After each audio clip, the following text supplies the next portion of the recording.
Good afternoon. Good afternoon. How you doing? Welcome to another episode of Coach Carvel Bailey's Lunch and Learn. Listen, today I got my 10. I got my top 10. All right. Top 10 things that I've identified that if your athlete can improve them, it's going to help their effectiveness and their efficiency. All right. We'll be right back. Peace. Yo, just so you understand it, this is Coach Carvel Bailey's program with the spirit of Bob Hambry. This is Blessed of All, helping athletes, and we represent. Study your craft, your mentality leads to excellence. It's all about your mindset. We'll never stop addressing this, so be positive and not a pessimist. Confidence took James Harden higher. If you really want it, it ain't gonna be easy. It's gonna be hard as carbon fiber, but we got you. From counseling to workshops, we do it. You'll go farther with a scholarship. We'll help you get recruited. Yo, anyone can dribble and shoot, but it's the ones who study basketball internally that make it to Duke University. Knowledge goes around. The game is played from the neck up and not from the shoulders down. This is Blessed of Ball, helping you with obstacles. The athletes are the rocket. Blessed of Ball is the rocket fuel. If you hit a wall, we can help you slowly climb it. So keep a Mamba mentality like Kobe Bryant. Blessed of Ball. Cherish the opportunities that you have. Blessed of Ball. Use your mentality to master the craft. Blessed of Ball. Come join our team. It's a new day. Follow our steps and watch how much better you play. Cherish the opportunities that you have. Use your mentality to master the craft. Come join our team, it's a new day. Follow our steps and watch how much better you play. Yo, Coach Carvel Bailey. Hey, listen to your coach, man. He ain't no scrub off the street. That man got credentials, academic and street. Believe it, and my name is Strategic.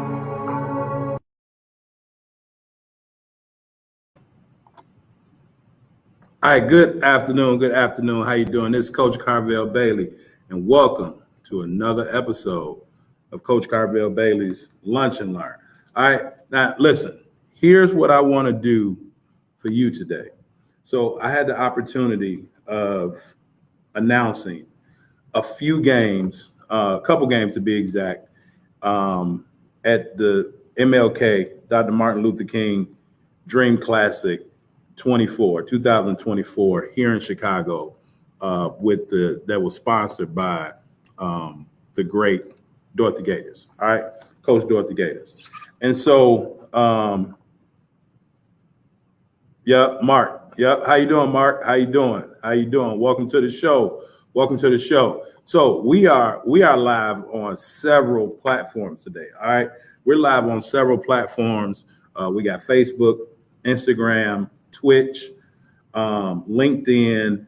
We're all here. We got Instagram over here. But today I want to talk about the top 10 things that I've noticed. All right.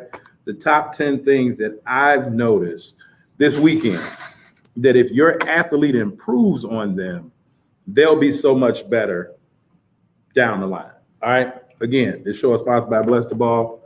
Rise above the rim, right? Rise above the rim, the world's first and only affirmation workbook for basketball players. All right.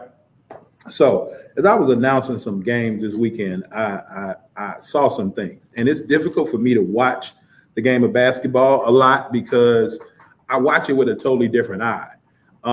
Watching it from one side of the court when you're in it as a coach, and watching it from the other side of the court like as a fan, as a critiquer, you notice certain things. And so I figured out 10 things that I noticed that were deficiencies in athletes' games that hurt their team as well as hurt their production on the court, right? Athletes need to be productive. And so when parents say, did you have a good game? Well, what does good game mean?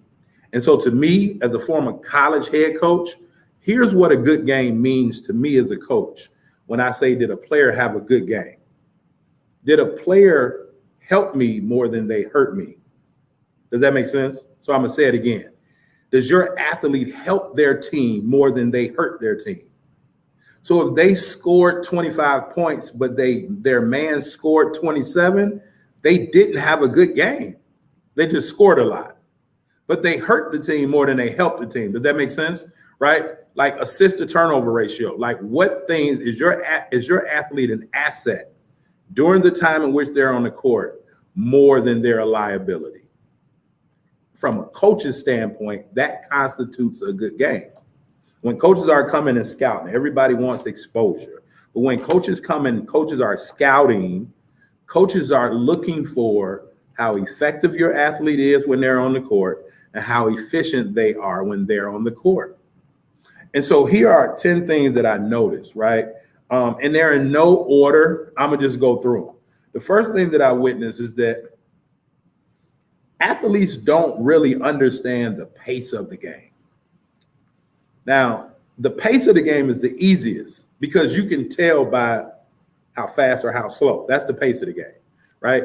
Most athletes don't know how to control the flow of the game. The flow and the pace are two totally different things. But athletes have to be able to stay with the pace of the game. And what I saw this weekend was a lot of fast basketball, but it was totally out of control. And so if you're going to play fast, if your athlete is going to play fast, they have to practice fast. They have to, and I don't use the word train, right? But they have to practice fast. They have to practice with intentionality.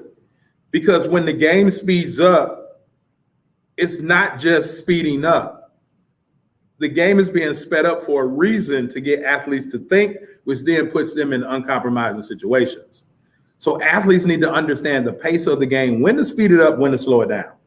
When to speed it up, when to slow it down. Everything is not just go, go, go because the other team is pressing you. They're intentionally attempting to speed the other team up. And so many athletes just fall into that pace of the game, and they have to know when to slow down and when to speed up. The second thing is that slow down and speed up, change your pace. I see so many athletes on fast breaks in transition, and you have to make a basketball play. In and out, crossover, through the legs, right? Those are not just basketball plays. Sometimes a basketball play is making a bounce pass when a defender has their hand up instead of making a chest pass right to their hand, right? Make a bounce pass, make a basketball play. And so I think I would like to see more athletes be able to change pace in their game, be able to go from fast to slow, slow to fast, right? They have to be able to change the pace up. So when coaches have players do things like suicides or running 17s, they have to be meaningful when doing those things because they have to change their pace a little bit as they're coming up to the line, slowing down. They have to pick up speed, right? So change the pace. The third thing, again, no particular order. The third thing is attitude. I think overall, the attitudes of athletes has to improve. A lot of athletes don't have an attitude of competitor. Basketball is a competition. It's a competitive game. The educator in me, the root word of competition, competitor, is compete. A lot of athletes don't have the mindset that they're in a competition. And probably because they aren't doing those things every day that signifies competition. In school, it needs to be a competition. On the court, it needs to be a competition. At home, it needs to be a competition. And the competition is always with yourself, not with others. I know in middle school and high school, parents can get carried away because they think that their kid is in competition with their teammate. They're not. They think they're in competition with their friends. They're not. Your child is in competition with the person that they were yesterday. Does that make sense? Your athlete is in competition with the person that they were yesterday. So we're always competing against ourselves. We're always becoming a better individual. We should be better individual, better players. So athletes' attitude has to improve because a man go by them. It's like, I don't care. They get a foul. It's like, I don't care. Or your team needs a foul. I saw a team, right, close game. Athlete didn't want to foul because they had 4 fouls. So that's selfish, right? What type of attitude does your athlete have? The fourth thing, and I'm going to speed these up a little bit. If I don't get through it, I'm going to come back Friday, right? We back on schedule. Tuesdays and Fridays, we back on schedule. Tuesdays and Fridays, Lunch and Learn. Coach Carvel Bailey, Lunch and Learn. Tap in noontime Central Standard Time. All right. IQ. That's number 4. IQ. Athletes play the game. So many athletes nowadays, they play the game of basketball, but few athletes nowadays know how to play the game of basketball. I'm going to say that again. So many athletes play the game of basketball, but there's a minimal amount of athletes that know how to play the game. So to my parents, when you're out searching for trainers, right? When you're out searching for these spring teams or these AAU teams, club teams, travel teams, whatever that may be, make sure that your athlete is getting taught how to play the game. It doesn't matter if they're being taught how to do a move. Are they being taught how to play the game? Do they have an IQ? You have to be cerebral in this game of basketball. Basketball is a thinking man's game. Athletic took over for a while, but we're seeing more and more players overseas coming because they have a better basketball IQ. They understand the game.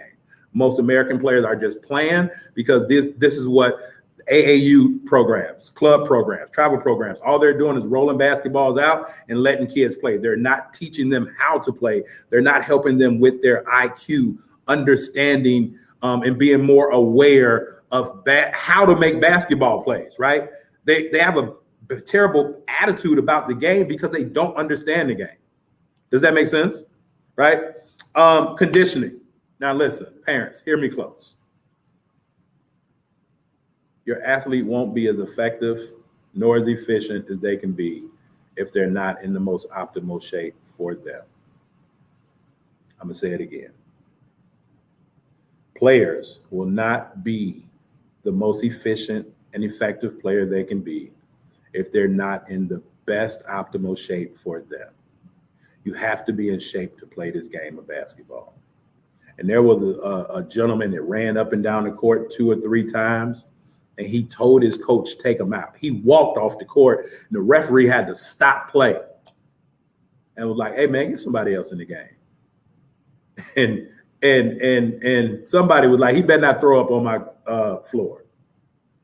He was out of shape. You can't play basketball out of shape, especially now in high school, right? They drinking and they smoking on top of trying to be an athlete. It just don't work. It just doesn't work. They have to be in shape. All right. Now, again, that's 5. I'm going to go through those again. Pace, change of pace, attitude, IQ, and conditioning. All right. If you want to know more about that, go back and watch the beginning of this. All right. Number 6, foul shots. Players don't get to the free throw line no more. Players don't get to the free throw line no more because number 7, they shoot too many threes. So I'm a couple 6 and 7 together. Right? The new rule in high school and middle school basketball is no more 1-and-1. Used to be 7 fouls, 1-and-1, 10 fouls, double bonus. Now, after 5 fouls, you shoot 2 shots. So players don't have the IQ to understand that we need to get to the line. It's 14 fouls. Next team foul, we're shooting 2 shots so I can get free points, right? They don't understand that because they don't understand the game. And then they don't attack the basket so they can get those free points, get the other team in foul trouble, right? But they don't understand the 5 foul rule, but they don't get to the free throw line. If you really want your athlete to score more points, if you're one of those parents that really care about your athlete scoring, right, make sure they get to the free throw line. Stop trying to get in for as many points as Steph Curry scores. Go research over the course of the last 5 years. How many free throws do Steph Curry average a game? Steph Curry gets to the free throw line. And when he gets to the free throw line, he's working on his form for his jump shot. So now his jump shot looks like water when he's shooting it. Why? Because he's getting to the free throw line. That's 6. 7, stop shooting so many threes. Stop shooting so many threes. Athletes shouldn't even really shoot threes if they aren't strong enough to shoot threes. Why go 1 for 7 3-pointer and you can go 5 for 6 2-point conversions? Now, when your athlete gets the rhythm of seeing the ball go in the basket, now they catch a rhythm and that 3-pointer every once in a while will go in. But also when they're shooting, they have to know when is a good shot. I've seen so many athletes pass over good shots. Shoot the shot in rhythm. Shoot the shot off ball reversal. The reason you shoot the open shot off ball reversal because the defense is rotating. So that means somebody open. All right, I got three more. I got to hurry through it. All right, pressure and handle pressure. The teams that pressure well was successful this weekend that I saw. Why? Because teams don't know how to handle pressure. Athletes don't know how to handle pressure. They don't know how to handle pressure. I'm a couple 8 and 9 together. They don't know how to handle pressure because I didn't see one player do a retreat dribble. Not one player. I saw players try to dribble through the press, dribble it through. Here, maybe it's a new thing. Help me if I'm wrong. But I saw 3 players this weekend in the course of 2 games throw the ball through the defender's legs. Like I think Trae Young does that. But that's professional. Professional and middle school and high school, those are 2 totally different things. Parents of middle school and high school kids, please stop having your kid watch the NBA so much. They need to be inundated with college basketball, especially this time of the year, to learn how to play, right? But those teams that know how to handle pressure and are a little bit more poised, they last longer. They last longer because teams and people can't handle pressure. They're throwing the ball away. They get nervous. They're asking to come out the game because they're intimidated. So pressure, knowing how to handle pressure. Get a retreat dribble. Be able to dribble to the free throw line and back it back to the baseline. And then dribble to half court, retreat back to the free throw line. Dribble all the way to the 3-point line, retreat back to half court. Dribble all the way to the other baseline, retreat back to the other 3/4 court line, and then go all the way through. I just showed you how to do a suicide with a retreat dribble. If you're paying attention today, you're going to learn a lot. And then here's the last thing, 50-50 balls. What are 50-50 balls? 50-50 balls ain't nothing but hustle and effort. That's where the ball is between you and me, between your player and somebody else. Who's going to get that ball 50-50? Who's going to get that ball? Go back that way. Who's going to get that ball? 50-50. So you have to be able to get and grab and garner the 50-50 balls. Because those are anybody's ball. The more 50-50 balls you get, the more possessions you get. The more possessions you get, the more opportunity you get to score. The more opportunity you get to score, the more that you get to be able to help yourself and your team. All right, so that's my top 10. Lunch just ended. My class about to come in. B. Buchanan said, absolutely. Get out your feelings and get dealing. Your approach to your preparation. Yep, absolutely, B. Yep. 3, crazy. Yep, that's why they never develop a play off the ball. Because the attitude and the IQ, right? Yep. I'm not sure if you was there, B, right? But spacing and balance. That's why pressure hurts those teams because they don't understand the game enough to get space, to get balance, and do all those other things. All right. So, hey, listen, one more time. If you haven't had a chance, right, to grab Rise Above the Rim, go grab that. All right. Go check out my free case study video at BeTheRightRecruit.com. But the best part is we have our winter game changer coming up in January next week. All right. I'll talk to y'all a little bit later. I got to go. Time to bring my kids in. I'll holler at y'all a little bit later. As my man Dion said, give me my theme music. Y'all be good. Peace. Yo, just so you understand it, this is Coach Carvel Bailey's program with the spirit of Bob Hambry. This is Blessed of All, helping athletes, and we represent. Study your craft, your mentality leads to excellence. It's all about your mindset. We'll never stop addressing this, so be positive and not a pessimist. Confidence took James Harden higher. If you really want it, it ain't gonna be easy. It's gonna be hard as carbon fiber, but we got you. From counseling to workshops, we do it. You'll go farther with a scholarship. We'll help you get recruited. Yo, anyone can dribble and shoot, but it's the ones who study basketball internally that make it to Duke University. Knowledge goes around. The game is played from the neck up and not from the shoulders down. This is Bless the Ball, helping you with obstacles. The athletes are the rocket. Bless the Ball is the rocket fuel. If you hit a wall, we can help you slowly climb it. So keep a Mamba mentality like Kobe Bryant. Bless the Ball. Cherish the opportunities that you have. Bless the Ball. Use your mentality to master the craft. Bless the Ball. Come join our team, it's a new day. Follow our steps and watch how much better you play. Bless the Ball. Cherish the opportunities that you have. Bless the Ball. Use your mentality to master the craft. Bless the Ball. Come join our team, it's a new day. Follow our steps and watch how much better you play. Yo, Coach Carvel Bailey. Hey, listen to your coach, man. He ain't no scrub off the street. That man got credentials, academic and street. Believe it. And my name is Strategic.